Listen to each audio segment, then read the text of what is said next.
사도 바울은 시내 산에서 모세가 받은 성막에 대하여 설명을 하고 있는데, 그때는 부활하신 예수님을 만나고 난 이후에 바울이 고백한 것을 보면 아라비아에 가서 3년 동안 자기가 유대교회에 있을 때 그 가말리엘 교법사 밑에서 배웠던 그 성막에 관한 것과 그 다음에 부활하신 예수님을 만나고 난 이후에 자기가 깨달았던 성막이 뭐가 다르냐 하는 부분을 이제 히브리서 9장에서 자세히 설명해 주고 있습니다. 그래서 3층 천에 가서 하늘의 비밀을 깨닫고 나와서 바울 서신에서 이제 군데군데서 설명을 하고 있죠. 로마서나 아니면 에베소, 그 다음에 빌립보서, 갈라디아서 보면은 3층 천에 가서 보고 온 것을 다 말할 수가 없다. 왜 그러냐면 인간의 언어로는 하늘에 있는 비밀을 표현할 수가 없기 때문에 그냥 신비라 그렇습니다.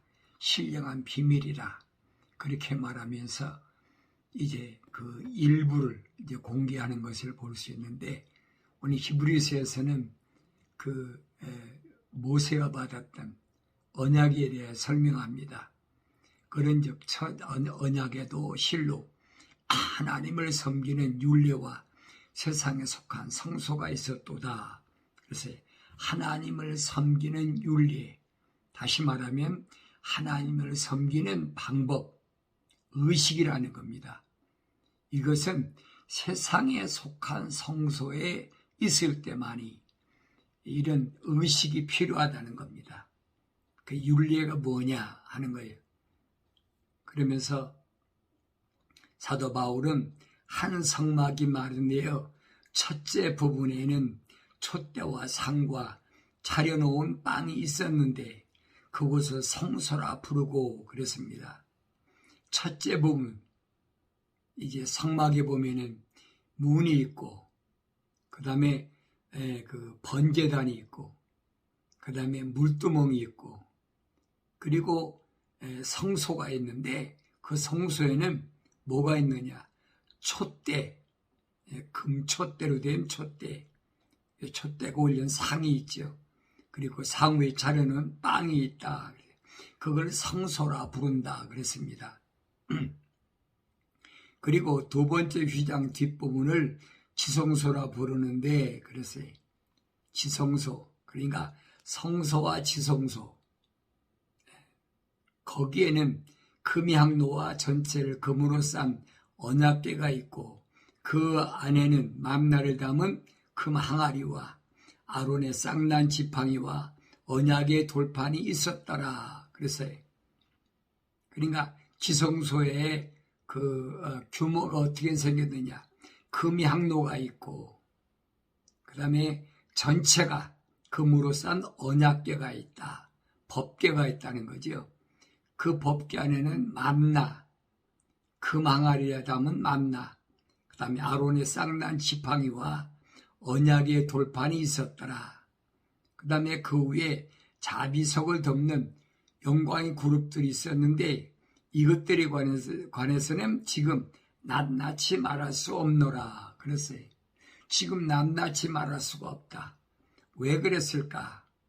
바울처럼 많이 공부한 사람이, 바울이 자신이 자기가 얼마나 공부를 많이 한 사람인가를 드러내잖아요. 나는 히브리인 중에 히브리인이고, 그 다음에 바리새인 중에 바리새인이다. 선생 중에 선생이다. 특별히 자기는 가말리엘이라는 교법사 밑에서 공부했던, 지도자 공부를 했던 당대 젊은이들 가운데는 최고로 학문을 자랑하는 그런 사람이었는데, 바울은 뭐냐? 낱낱이 말할 수가 없다. 왜 그랬을까? 여러분, 왜만 낱낱이 말할 수가 없다고 그러겠어요? 다른 것이 아니에요. 3층 천, 다시 말하면 우리가 도표로 보면 스카이, 하늘이 있고, 그 다음에 파라다이스, 하나님 동산이 있고, 그 다음에 헤븐, 3층천이. 그래서 1층, 2층, 3층천. 이 3층천에 있는 비밀을 바울은 인간의 언어로는, 타락한 인간의 언어로는 다 표현할 수가 없다는 거예요. 어떻게 표현하겠습니까? 표현이 안 되지요. 표현이 된다면 그건 뭔가가 잘못된 거예요. 근데 예수님께서도 천국의 신비라 그랬죠. 천국의 신비에 대해서는 너희는 알겠지만은 저희에게는 알지 않게 허락되지 않았다. 주님도 말씀하셨어요. 왜 그러냐면 여기는 성령이 임하지 아니하시면, 성령이 열어주시 아니면 볼 수가 없는 것이에요. 오늘 스데반 집사가 성령이 충만해가지고 돌로 맞아 죽기 직전에 할문이 열린 게 보였다 그랬어요. 할문이 열린 게 보였다. 다시 말하면 3층천이 보였다는 거예요. 이 바울은 말할 수가 없다는 거예요. 지금 낱낱이 말할 수가 없노라. 그러면서 이제 이런 것들이 그렇게 마련되어 있어서 제사장들이 언제나 첫째 성막 안으로 들어가서 하나님께 예배하는 일을 수행하나 그랬습니다. 첫째 성막에 가서 하나님께 예배하는 일을 수행한다. 누가? 제사장들이. 그러니까 우리가 예배라는 이 말을 잘 알아야 돼요. 예배는 여러분 의식이 아니에요. 구약시대는 1년에 한 번씩 7월 10일, 매년 7월 10일 날 이제 성소에 들어가서 그 번제단에 가서 짐승을 잡아가지고 제사장들이 그 짐승을 잡아가지고 피를 뿌리고 또 재를 뿌리고 그리고 물두멍에 와서 손발을 깨끗이 씻고 그 제비 뽑아가지고 대제사장이 1년에 한 번 그 가슴에 울림과 둠림이라고 해서 12보석을 달아서 12지파에 그들의 죄를 다 사하기 위하여 어디 들어갔습니까?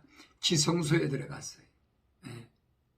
이게 구약에서 이스라엘 백성들이 1년에 한 번씩 행하던 이거를 가르쳐 바울은 예배라 그랬어요. 예배. 그러니까 오늘날 예배하고 구약에서 이스라엘 백성들이 1년에 한 번씩 예배하는 거하고 뭐가 차이가 있나 잘 아셔야 돼요. 둘째 성막에 대제사장이 1년에 한 번 혼자 들어가되 피 없이는 들어가지 아니하였으니 이 피는 자기 자신과 백성들의 잘못을 위해서 드렸던 것이라. 피 없이는 들어갈 수 없다. 왜냐하면 죄가시 들어가면 즉사하니까. 이게 바울은 갈라디아 지방에 보낸 편지에서 부르심을 받은 교회들에게 보낸 편지에서 설명하고 있잖아요. 뭐라고 설명했냐? 그 10계명, 그 계명은 왜 줬느냐? 중보자께서 이스라엘 백성을 통치하기 위하여 제사장들을 다시 말하면 천사를 통해서 그 제정한 것이다. 이게 성막 안에 들어가 있거든요. 그러니까 대제사장이 1년에 한 번씩 들어가서 이스라엘 백성들의 죄를 사하는 이 일을 행하는 것이 뭐냐? 바울은 예배라 그랬어요. 그래서 이 필름의 제사는 이 이스라엘 백성들이 있기 전에 언제 있었느냐? 입니다. 아담이 세상에 쫓겨나와서 그 가인과 아벨을 낳죠. 가인과 아벨을 낳았는데 가인과 아벨은 형제가 아니에요. 근데 하나님께 제물을 드리는데 가인은 농사짓는 농산물로 제물 드렸고 아벨은 짐승을 잡아서 피로 제사를 드렸다. 그래서 하나님께서 아벨의 제사를 받으시고 가인의 제사를 받지 않으셨다. 그랬어요. 그러니까 왜 아벨은 피제사를 드렸을까? 왜 드렸을까? 아벨은 히브리서 11장에 보면은 더 좋은 예배를 드렸다. 제사를 드렸다. 하나님께서 받으실 만한 제사를 드렸다. 예배를 드렸다. 이게 뭐냐면 피제사거든요. 율법이 있기 전에 이미 아벨은 피제사를 드렸어요. 다시 말하면 하나님의 생명, 하나님의 사랑의 호흡으로 지음받은 것은 가인과 아벨 중에서 아벨이 하나님의 사랑의 호흡으로 창조되었다는 얘기. 그러니까 피제사를 드린 거죠. 근데 나중에 이삭이 보면 그랬잖아요. 이삭이 리브가가 20년 동안 아이를 못 낳는데 이삭이 기도해가지고 형제를 낳았는데 그게 에서와 야곱 아닙니까? 근데 에서와 야곱 가운데 하나님께서 한 사람 야곱은 사랑했고 에서는 미워했다함과 같다. 똑같은 얘기. 형제가 아닌데 하나는 하나님의 사랑이 호흡으로 창조되었고 하나는 아니라는 게. 그래서 나중에 가인이 아벨을 돌로 쳐 죽였다. 그래서 죽였다. 그래서 가인은 나중에 뭘 했느냐? 가인의 후손 보면은 이제 가인은 동생은 죽이고 나서 동방으로 옮겨가지고 그곳에서 가인의 후손이 뭘 했습니까? 찬양을 하는, 음악을 하는 후손이 이 가인의 후손에 나왔어요. 왜 그러느냐 하는 거. 왜 그러느냐? 루시엘이 타락하기 전에는 하나님께 뭐하라고? 찬송을 드리라고. 음악으로 하나님께 예배 드리라고. 찬송을 하라고. 그래서 북과 관악기를 하나님께서 가장 아름답고 완벽한 지혜로운 루시엘에게 맡겨주셨는데 그가 이렇게 교만하다 보니까 완벽하게 지혜롭게 창조되다 보니까 내가 뭇별 위에 올라서서 그랬어요. 뭇별 위에 올라서서 하나님처럼 되겠다는 마음을 먹었다는 거예요. 그래 불의 돌들 위에 오르내리면서 지배했다는 얘기죠. 하나님께로부터 기름 부음 받은 이 루시엘이 이 하나님처럼 되어보겠다는 더러운 마음 때문에 쫓겨났다라고 성경은 기록하고 있는데 그런데 바로 이 가인의 후손이 이제 음악을 가지고 이 가인의 후손 음악을 한 사람들 보면 그랬어요. 얼마나 많은 사람을 죽였는지 엄청나게 사람을 많이 죽였어요. 왜 그랬느냐는 거예요. 제삼을 받는 피제사 드린 것이 아니라 하나님처럼 되어보겠다는 이 더러운 마음이 떠나지 않은 것이 바로 이 가인의 그 후손들입니다. 그래서 피제사 드렸던 아벨의 제사는 예배는 하나님께 연락이 됐지만 오히려 가인의 제사는 받지 않으셨다. 성령께서 이것을 통해 보여주시는 것은 그래서 성령께서 이것을 통해서 보여주시는 것은 첫째 성막에 서 있는 동안에도 지성소로 들어가는 길이 아직 나타나지 않았다는 것이라. 누가? 성령께서 이것을 통해 보여주시는 것. 성령 받지 않은 사람은 이걸 볼 수가 없어요. 오늘 사도 바울이 부활하신 예수를 만나서 성령이 충만한 후에 그 3년 동안 아라비아에 있는 시내산에 가서 하나님 말씀을 상고하면서 이 비밀을 깨달은 거예요. 그래서 성령께서 통해 보여주시 아니하시면 이 성막을 올바로 알 수가 없어요. 첫째 성막은 뭐냐? 둘째 성막은 뭐냐? 그러면서 그것은 현재를 위한 모형이니 그랬습니다. 지금을 현재를 위한 모형이라. 그에 따라 예물들과 희생제물들을 드려도 양심에 관해서는 섬긴 자를 온전케 할 수 없었도다. 예물 드리고 희생제물 드렸다고 해서 양심에 관해서 마음이 더러워진 것은 깨끗해질 수가 없다는 거예요. 겉으로 죄를 진 것, 겉으로 육체가 어떤 실수하고 잘못된 것은 피로 사할 수가 있지만은 양심에 관해서는 섬기는 자는 온전케 할 수 없었도다. 그러면서 이 예배는 오직 먹는 것과 마시는 것, 여러 가지 씻는 것과 육신의 율례들에 근거한 것으로 이것들은 개혁 때까지만 부과된 것이로다. 그랬어요.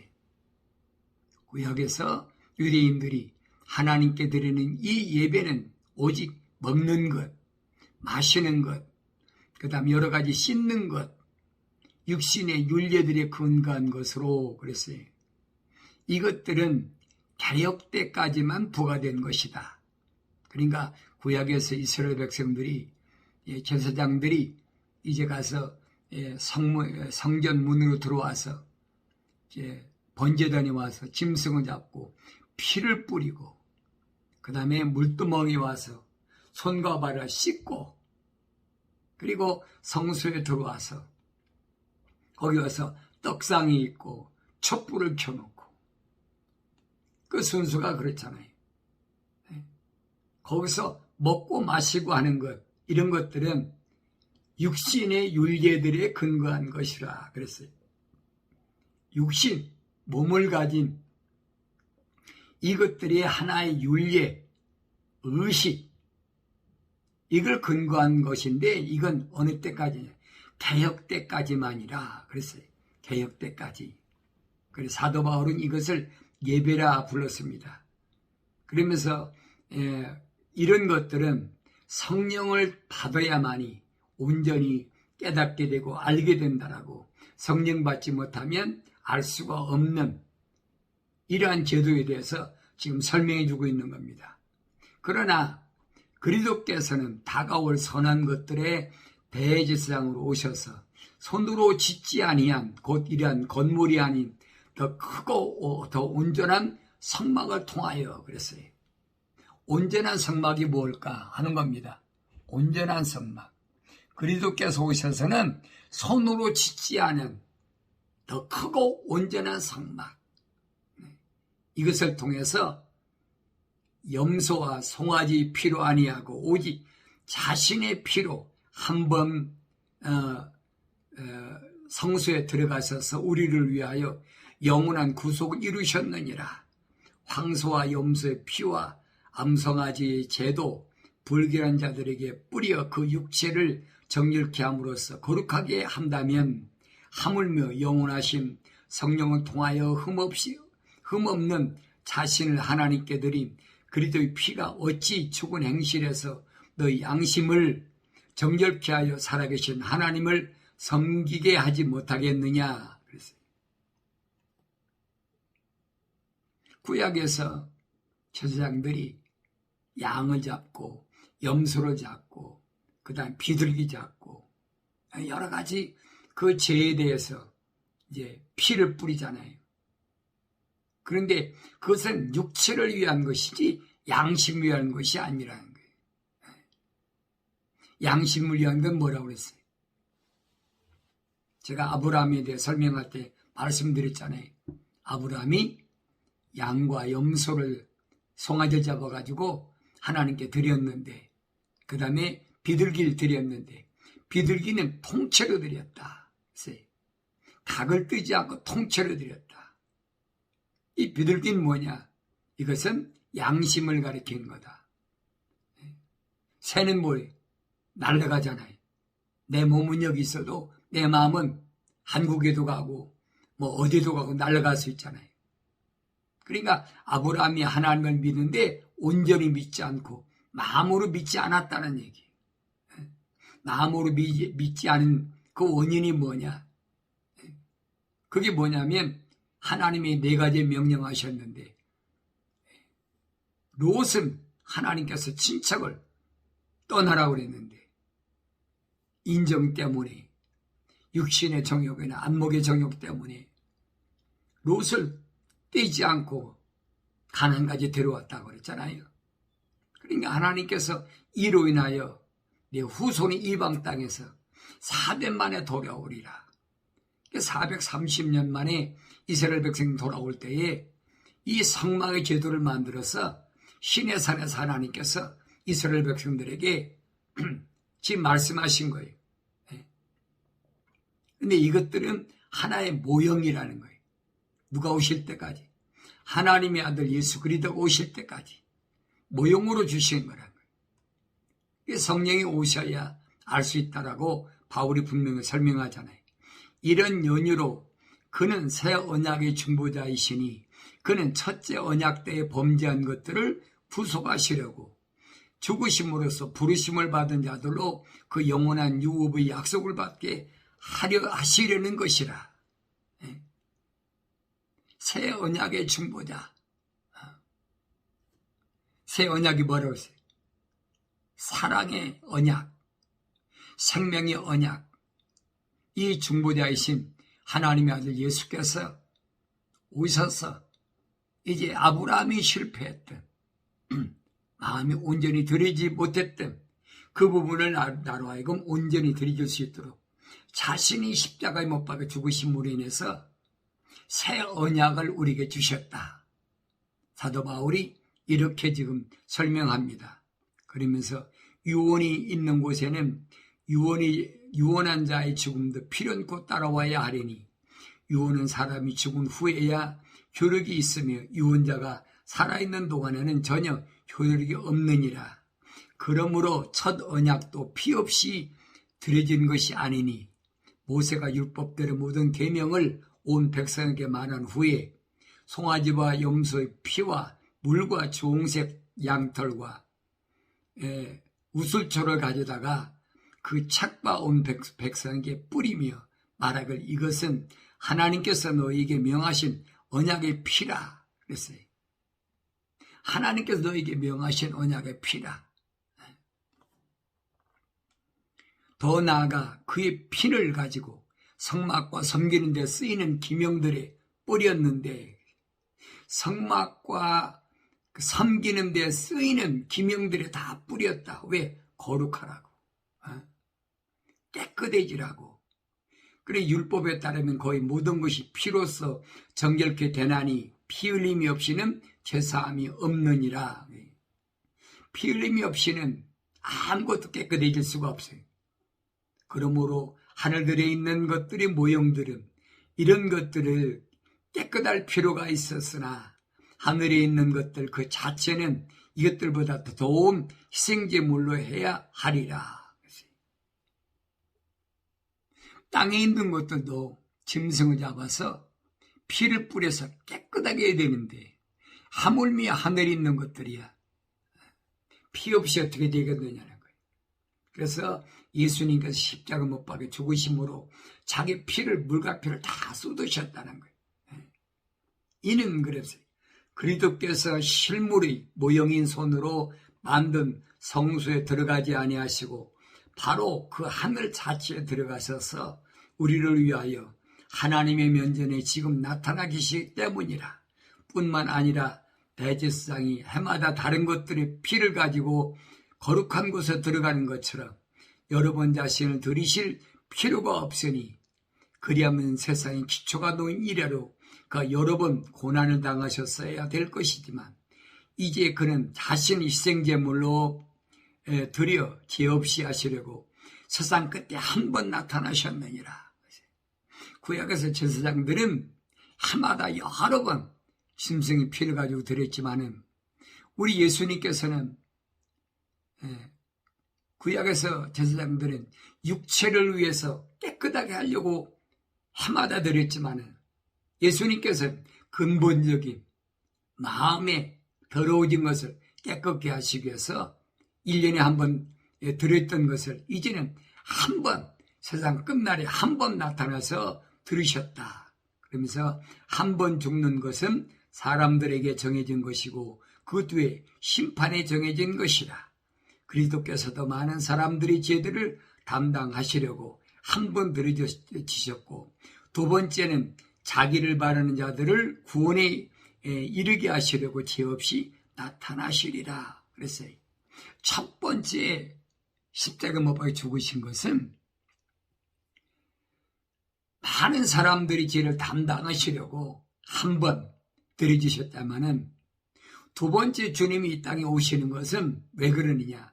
자기를 바라는 자들, 다시 말하면 하나님의 사랑의 호흡으로 지음받고 하나님 말씀을 통해서 책망받고 회개하고 성령 받은 그들을 구원하시기 위하여 그래서 죄 없이 나타나신다 그랬어요.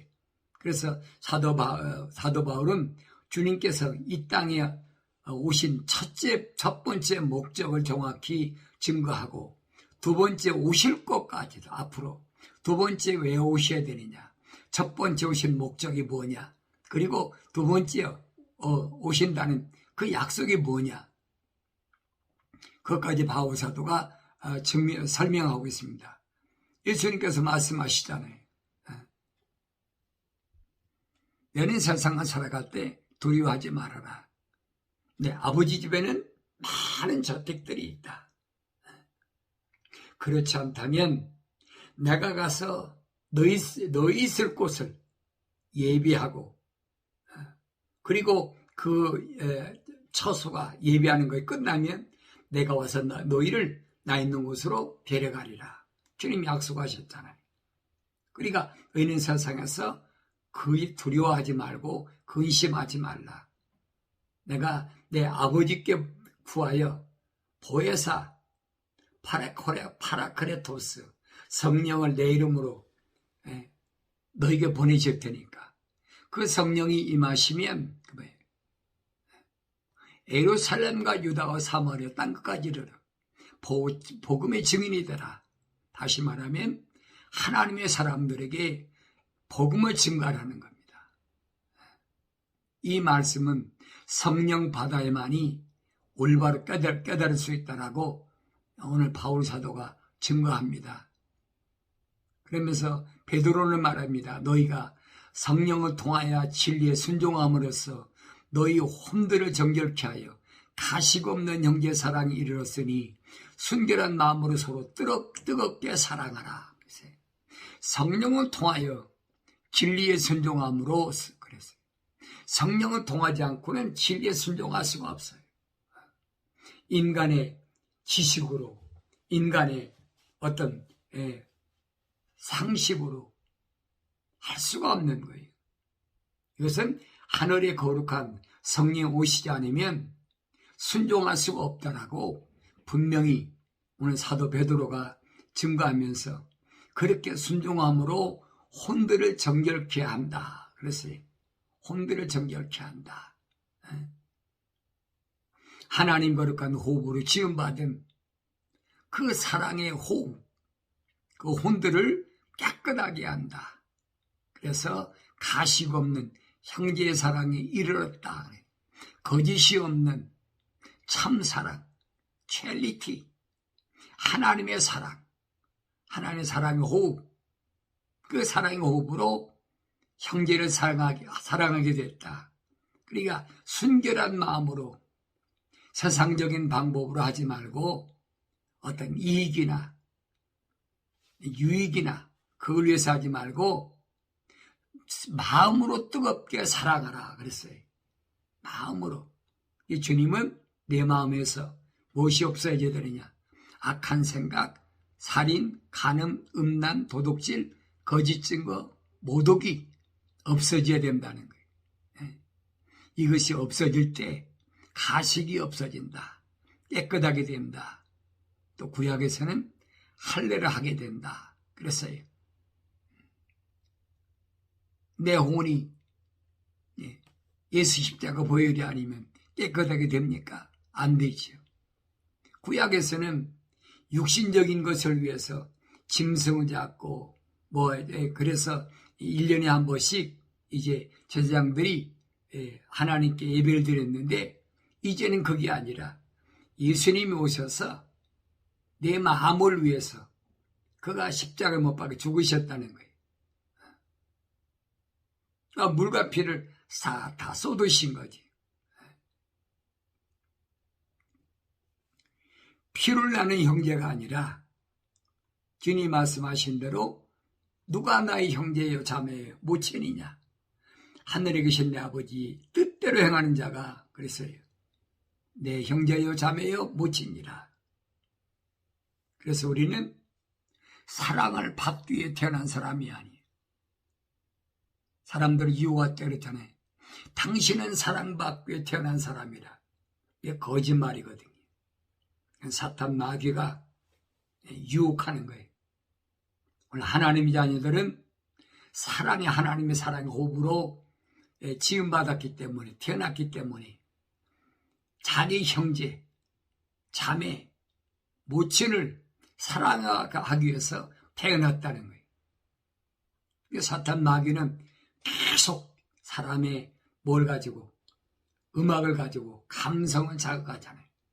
당신은 사랑받기 위해서 태어났다.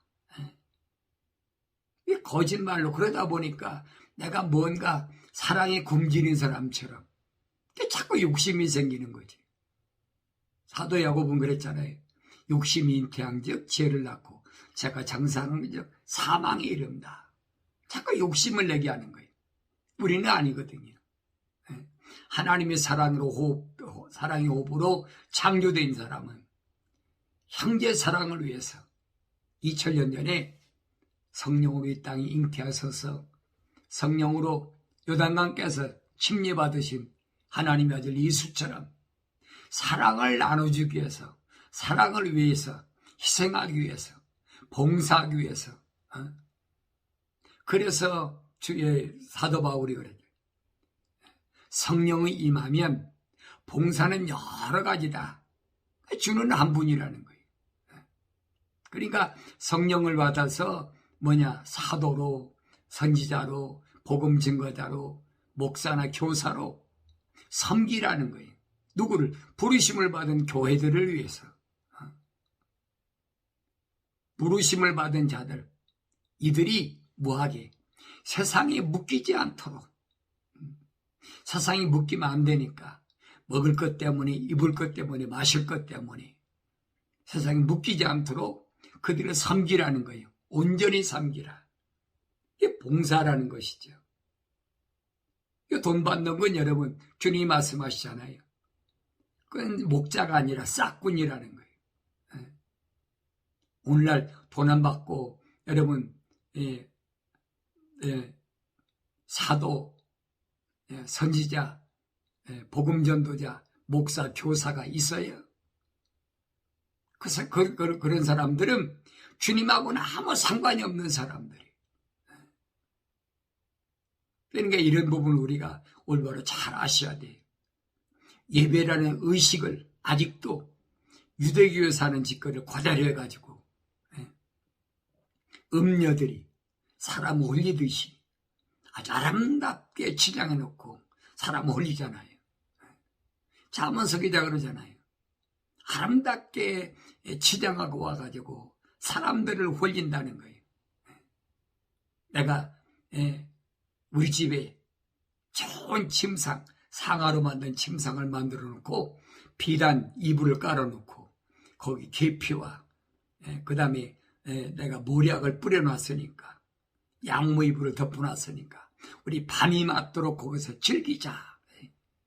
밤이 맞도록 즐기자는 말은 무슨 밤 같은 세상이 끝날 때까지 즐기자는 거예요. 이게 음녀거든요. 이게 잠언서 기자는 거예요. 너는 그 음녀의 집에 가까이 가지도 마라.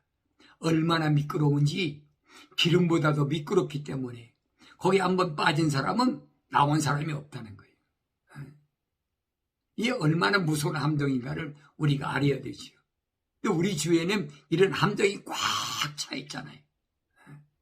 하나님 말씀을 모르니까 거기 빠져들 수밖에 없는 거지요. 그래서 주님은 세상에 있는 자를 너희 아버지라고 하지 말아라. 언뜻 보면 그래요. 아니, 나를 낳아주신 분이 내 아버지인데 아버지 하지 말라면 이런 망측한 일이 어디 있나. 이해가 안 되는 거예요.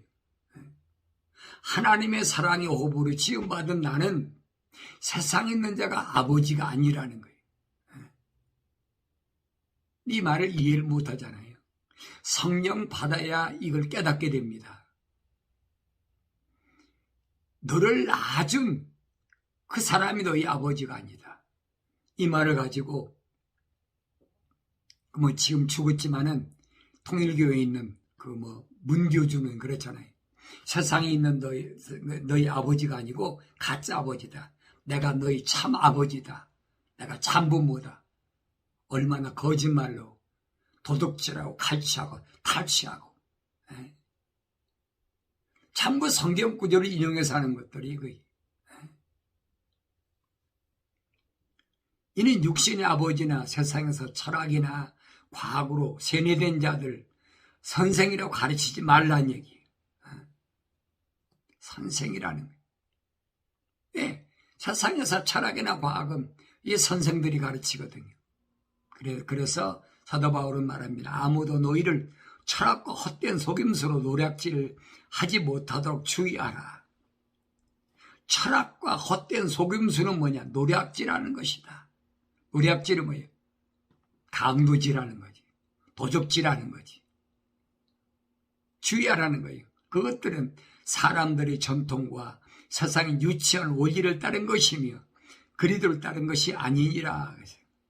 사람들의 전통 대대로 내려오면서 오니까 우리 멧돼지 할아버지가 어떻고 우리 할머니가 어떻고 우리 아버지가 어떻고 대대로 전통으로 이게 세상의 유치한 원리를 가지고 말하는 것이 이게 철학이라는 거예요.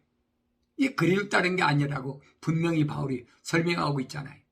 그러면서 오 데모데야 내게 맡겨진 것을 지키고 비속하고 호황된 말장난과 거짓돼 일컬어지는 과학의 반론을 피하라.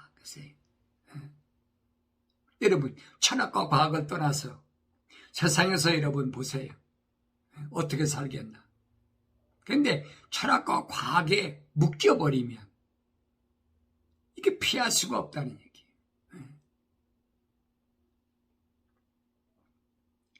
비속하고 호황된 말장난 거짓돼 일컬어지는 과학. 과학은 거짓말이라는 얘기예요. 왜 그럽니까? 과학은 보이지 않으면 증명이 안 되는 거예요. 보일 때만 과학이 증명되는 거예요. 이 과학자들은 안 보이면 말을 못 하잖아요. 확실히 보여줘야지. 이건 거짓된 거라는 거예요. 바울이 그러잖아요. 보이는 것을 믿는다면 그럼 믿을 필요가 뭐 있느냐. 안 믿어 보이는데 안 보이는 것을 믿는 것이 그게 믿는 것이라는 거예요. 참된 신앙이 뭔가를 우리가 알아야 되죠. 천국이 보인다? 그럼 뭐를 믿어요? 안 보이면 들어가면 되지. 안 보이니까 이게 비밀이라 이 말이에요. 이 어리석은 사람들은 자꾸 보이는데 초점을 맞추고 또 거기에 마음을 두고 있으니까 이건 거짓돼 일컬어지는 것이니까 거짓말이니까 속지 말라고 얘기합니다. 너희가 거듭난 것은 썩어질 씨로 된 것이 아니라 썩지 아니할 씨로 된 것이니 살아있고 영원히 거하는 하나님의 말씀으로 되어 있느니라. 거듭난 것, 물과 성령으로 거듭난 것, 이것은 썩어질 씨로 된 것이 아니라 그건 하나의 모형이 썩지 아니할 하나님의 영원한 생명의 말씀으로 되었다는 거예요. 그 말씀이 뭐예요? 약속과 명령이라는 얘기예요. 그러니까 하나님 말씀에서 약속과 명령을 떠나서는 나에게 절대 생명이 없어요. 영생이 없어요. 언제든지 약속과 명령이 내게서 떠나지 말아야 됩니다. 오늘도 주님 말씀하시잖아요. 수고하고 무거운 짐진 자들아 다 내게로 오라. 내가 너를 쉬게 하겠다. 주님이 약속하시고 명령하시잖아요. 내게로 오라. 왜? 이 세상은 수고하고 무거운 짐이 엄청나게 많으니까 내가 2000년 전에 그 수고하고 무거운 짐을 위해서 내가 십자가에서 물과 피를 다 쏟았느니라.